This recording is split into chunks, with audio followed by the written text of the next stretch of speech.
करेंगे। बिहार विधानसभा चुनाव में प्रचंड जीत हासिल करने वाली एनडीए सरकार 3 फरवरी का पहला पूर्णकालिक बजट पेश करने जा रही है।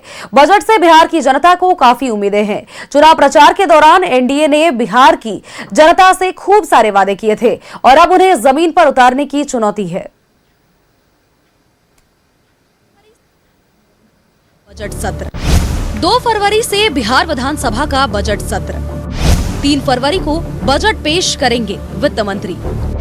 नई एनडीए सरकार का पहला पूर्णकालिक बजट 2 फरवरी से शुरू हो रहा है बिहार विधानमंडल का यह बजट सत्र।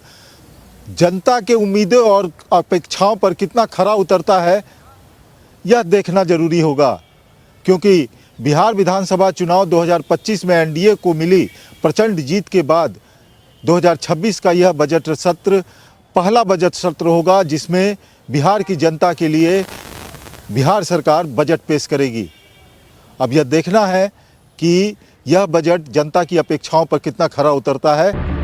प्रचंड जीत के बाद सत्ता में आई एनडीए की नई सरकार का पहला पूर्णकालिक बजट 3 फरवरी को वित्त मंत्री विजेंद्र प्रसाद यादव पेश करेंगे। वित्त वर्ष 2025-26 के लिए बिहार का बजट 3,17,000 करोड़ का था, लेकिन सूत्रों से मिली जानकारी के मुताबिक वित्त वर्ष 2026-27 के बजट के आकार में 11% की बढ़ोतरी के साथ ही 3,66,000 करोड़ से अधिक का बजट हो सकता है। 2025 चुनावी साल था, लिहाजा तत्कालीन वित्त मंत्री सम्राट चौधरी ने बजट में कई घोषणाएं की थी। बाजार समितियों को सशक्त किया जाएगा। प्रखंड स्तर पर सब्जी बेचने के लिए स्टॉल खोले जाएंगे। सभी प्रखंडों में तरकारी उत्पादन समिति का गठन किया जाएगा। पटना में महिला हाट खोला जाएगा। गरीब कन्याओं की शादी के लिए विवाह मंडप का निर्माण किया जाएगा। महिलाओं के लिए जिम खोले जाएंगे। जिम में महिला ट्रेनर्स होंगे। महिलाओं के लिए पिंक टॉयलेट की स्थापना की जाएगी। कंपनियों से कंप्रेस्ड बायोगैस प्लांट की स्थापना कराई जाएगी। दवा उत्पादन कंपनियों के लिए प्रोत्साहन नीति बनेगी। प्रमुख शहरों में कामकाजी महिलाओं के लिए छात्रावास की स्थापना। प्रवासी बिहारियों के लिए देश के कई शहरों में हेल्प सेंटर की स्थापना। प्राइवेट मेडिकल कॉलेज की स्थापना की जाएगी। बिहार में 108 नगर चिकित्सा केंद्र खुलेंगे। कैंसर रोगियों के लिए विशेष कैंसर सेंटर। बेगूसराय में कैंसर अस्पताल का निर्माण होगा। पिछड़े स्टूडेंट्स के लिए स्कॉलरशिप को दोगुना किया जाएगा। SC, ST और OBC की प्रोत्साहन राशि को दुगना किया जाएगा। प्रमुख शहरों में महिलाओं के लिए पिंक बस सर्विसेज शुरू की जाएंगी। महिलाओं को ई-रिक्शा खरीदने के लिए सहायता राशि दी जाएगी। छठ पूजा के लिए होम स्टे की सुविधा के लिए सरकार मदद देगी। पूर्णिया समेत 8 एयरपोर्ट को विकसित करने की घोषणा। महिला सिपाहियों को थाने के आसपास आवास देगी सरकार।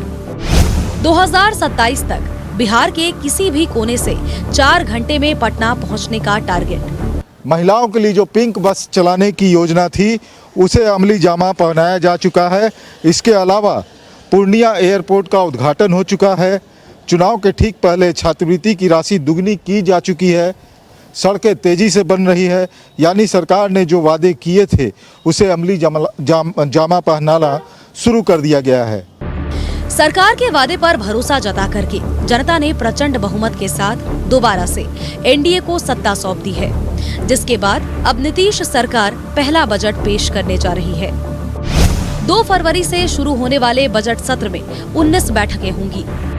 2 फरवरी को राज्यपाल का अभिभाषण होगा। 2 फरवरी को आर्थिक सर्वेक्षण रिपोर्ट पेश की जाएगी। 3 फरवरी को वित्त वर्ष 2026-27 का बजट पेश करेंगे वित्त मंत्री। 3 फरवरी को राज्यपाल के अभिभाषण पर धन्यवाद प्रस्ताव पर चर्चा होगी। 5 फरवरी को राज्यपाल के अभिभाषण पर जवाब देगी सरकार। 6 फरवरी को बजट में दिए गए आय और व्यय पर चर्चा होगी। 4, 7 और 8 फरवरी को बैठक नहीं होगी। 9 फरवरी को सरकार के आय व्यय पर चर्चा होगी। 9 फरवरी को वित्त वर्ष 2025-26 का तृतीय अनुपूरक बजट होगा पेश। 10 फरवरी को अनुदान मांगों पर वाद विवाद और मतदान होगा। 11 फरवरी को तृतीय अनुपूरक बजट पर चर्चा और सरकार का जवाब। 12 और 13 फरवरी को अनुदान मांगों पर चर्चा और मतदान। 14-15 फरवरी और 21-22 फरवरी को भी सदन में बैठक नहीं होगी। अब यह देखना दिलचस्प होगा कि सदन के अंदर विपक्ष का रवैया कैसा होता है।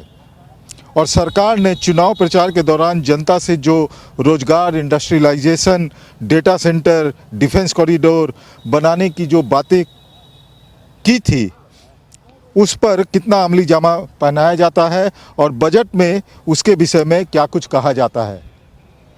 तो निश्चित तौर पर कमज़ोर विपक्ष के साथ बजट सरकार किस प्रकार पेश करती है, यह भी देखना दिलचस्प होगा। पटना